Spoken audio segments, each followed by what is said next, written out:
Yaorana et Maeva sur Iti FM dans votre émission Tahiti Vibes. Aujourd'hui, on va parler de chant polyphonique, le Taura Rua, Imene. Je vous rassure, c'est pas moi qui vais chanter. C'est pas Alexandre non plus, Tenayo, qu'on a le plaisir d'accueillir sur notre plateau, qui est donc chargé de com au sein de Tefare Toiti Nui. C'est bien ça. Yorana. Alors, Iti FM. Merci à toi d'être venu jusqu'à nous.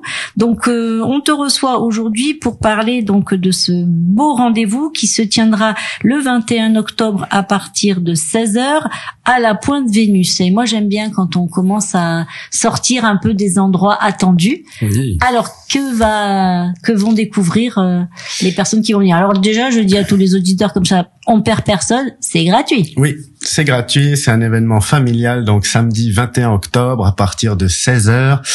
Donc c'est vraiment un événement où tout le monde peut venir avec son pewe, on s'assoit en famille, on profite de la puissance vocale de nos poupous Imene. Et puis voilà, ça commence à 16h, arriver un petit peu avant parce qu'en fait à 16h, on va organiser un Imene à Amui, en fait un chant d'ensemble où on distribuera des paroles et le public pourra répéter d'abord et puis ensuite chanter avec l'ensemble des artistes. Donc ça c'est un moment attendu par les gens de Mahina et d'ailleurs. Et puis après 17h, place au concert. Donc 8 groupes présents, ça fera un peu plus de 500 chanteurs sur place. Alors l'endroit s'y prête parce qu'il y a de la place, il va falloir de la place pour accueillir tout ce monde. Il y a de la place et puis il y a un côté assez magique un peu à la Pointe Vénus, c'est comme les jardins du musée de Tahiti et des îles, c'est des endroits qu'on aime beaucoup. À la Maison de la Culture, on est toujours bien accueillis, les partenariats sont vraiment super. Donc je remercie la mairie de la ville de Mahina pour ce partenariat renouvelé pour la 3e fois. Super, merci beaucoup à eux.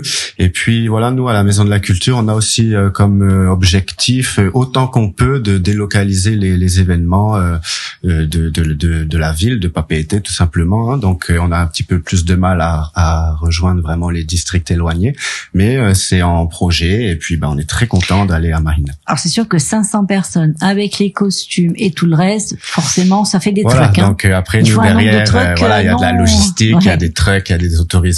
Ce sera également capté par notre partenaire TNTV qui rediffusera ensuite l'événement en télé. Donc il faut les caméras. Bon, il y a beaucoup de logistique, mais avec une bonne organisation, on va dire même un rodage sur les éditions qui s'enchaînent, tout se passe très bien.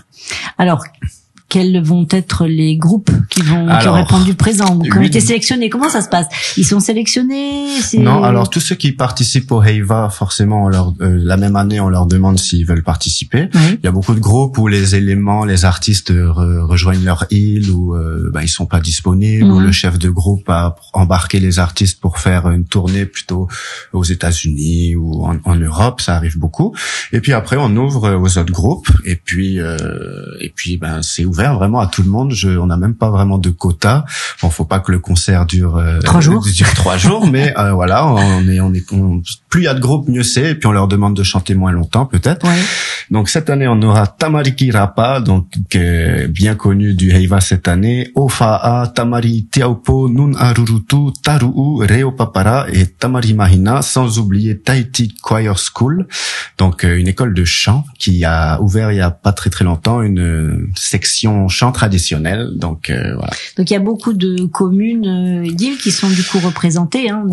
C'est très ouvert. C'est très ouvert. Il y a un groupe de Mahina. Enfin, il y a Taru'u qui est très proche de Mahina, mais voilà, il y en a qui viennent de Rapa, des Australes, de Fa'a, de Tiopo, voilà. C'est bien ça. C'est super. Et en fait, ça enrichit énormément l'événement parce que chaque commune dans le Himene a sa petite façon de chanter. Quand on part dans les archipels, c'est encore plus flagrant les différences sur la façon de chanter. Donc voilà, les groupes s'enchaînent et puis on n'a pas du tout l'impression que ils ont fait la même chose que le groupe d'avant.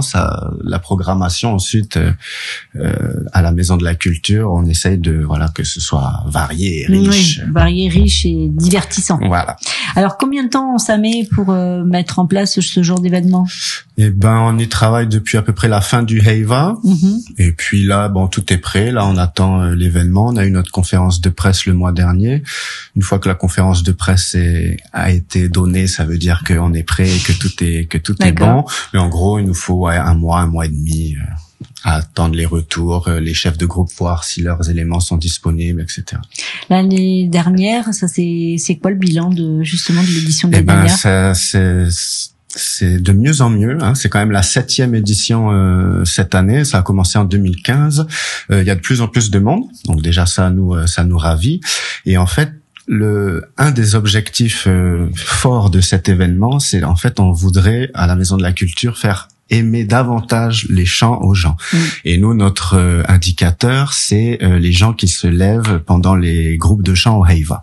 On est bien conscient qu'une soirée de Heiva, ça dure longtemps, que le siège, il est peut-être pas idéal comparé à la durée du spectacle, qu'à un moment donné, il faut bien manger.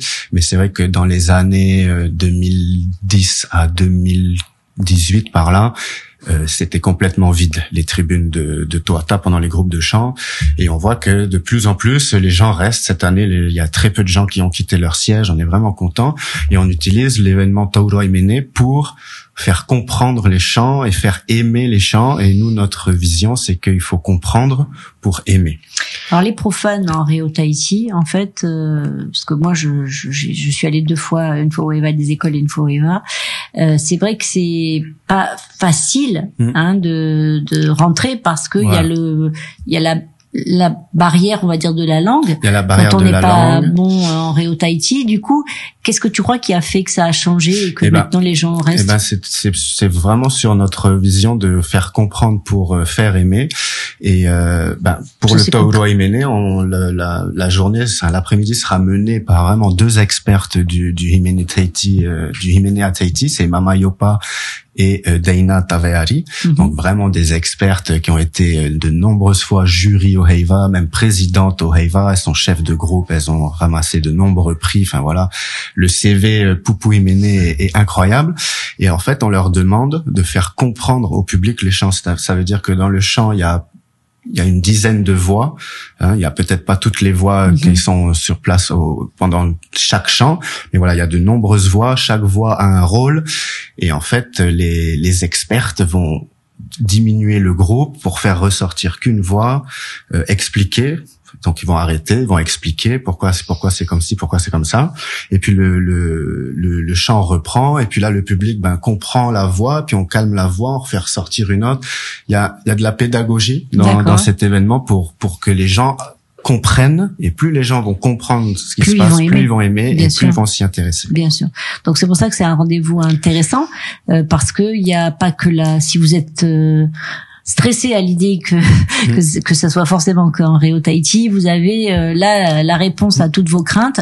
On va vous expliquer ce qu'il se dit. Et il me semble qu'une année, d'ailleurs à Toata, il y avait des indications, non? Oui, sur les écrans, il y avait les paroles. Malheureusement, on a arrêté parce que les groupes ont tendance à changer les paroles jusqu'au dernier moment. D'accord. Ou alors l'ordre. Pas forcément changer les paroles, mais l'ordre des couplets, des strophes, et ça devenait très compliqué pour le collègue qui était chargé de faire défiler un peu comme un karaoké au final. Exactement. C'était devenu trop compliqué, puis on recevait des plaintes, c'est faux, c'est pas ça. On a préféré arrêter. Mais bon, moi j'avais trouvé ça plutôt pas mal parce que ça donnait quand même le sens de la chanson, en fin de compte le sens de la parole. Moi j'avais trouvé ça plutôt pas mal. Alors comme je n'y comprends pas grand-chose forcément. Ça rejoint ce que je disais, une fois qu'on participe, une fois qu'on comprend un petit peu, on a envie de plus s'y intéresser. Combien de personnes vous attendez? Alors on attend, c'est difficile, on jauge pas parce qu'il y a les gens quand même qui vont à la plage, il y a des gens qui sont malgré eux au Tauro Imene, ils étaient pas au courant, il se passe un truc aujourd'hui, mais ceux qui viennent vraiment à l'événement, je pense qu'on est pas loin de 1000 quand même. D'accord. 1000 personnes, et puis avec tous les badauds et puis les gens qui ne restent pas toute l'après-midi, je pense que ça on peut multiplier par 2 ou 3. Combien d'heures va durer le spectacle? Alors jusqu'à 20h30, 21h, donc ça fait 3 heures. Après, plus les explications de nos chers experts seront riches et complètes, plus évidemment ça va durer. Le public peut très bien poser une question, on lui répondra. Enfin voilà, c'est hyper pas interactif. C'est pas du tout comme un concert à Toata où voilà, on peut plus rien dire. Ouais. On peut dire que c'est rendre accessible. Tout à fait. Et voilà, que de plus en plus de monde suivent et soutiennent les Poucous Iménés, qui sont vraiment quand même la richesse de avant la danse, il y avait les chants. Donc voilà. Mais qui vont tellement bien ensemble. Bien sûr. Voilà. Il faut bien sûr la musique. Est-ce qu'il y a des informations complémentaires qu'on n'aurait pas données, puisqu'on arrive, tu vois, déjà à la fin de cette interview? N'oubliez pas votre POE, franchement c'est l'idéal, vous venez en famille, vous profitez de la plage. À 16h, il y aura la répétition pour participer au Himene Amui, au chant d'ensemble, avec les paroles, les explications. Les enfants, ils adorent ça, ils sont contents. Il y a la télé, voilà, il y a de l'animation, il y aura des stands, enfin voilà, c'est... Et puis pour une fois, c'est pas en ville, c'est à Mahina. C'est à Mahina, la Pointe Vénus, enfin voilà, c'est magnifique comme endroit, et puis c'est un endroit chargé d'histoire, donc qui est vraiment approprié. Et puis jusqu'à la tombée de la nuit, voilà, il y a c'est au moment du sunset, enfin c'est parfait, venez en famille, emmenez vos POE, prenez un petit peu à manger, à boire. Et puis repartez avec vos POE. Et prenez vos POE, mais ne laissez pas les PO. Voilà, c'est ça. J'aime bien la concordance des deux mots. Merci à toi d'être venu jusqu'à nous. Nos amis auditeurs retrouveront cette interview en replay via notre page Facebook ou directement sur notre compte YouTube. Vous êtes sur la plus belle des radios, restez avec nous, prenez soin de vous, passez une belle journée. Nana. Nana, Maduro TFM.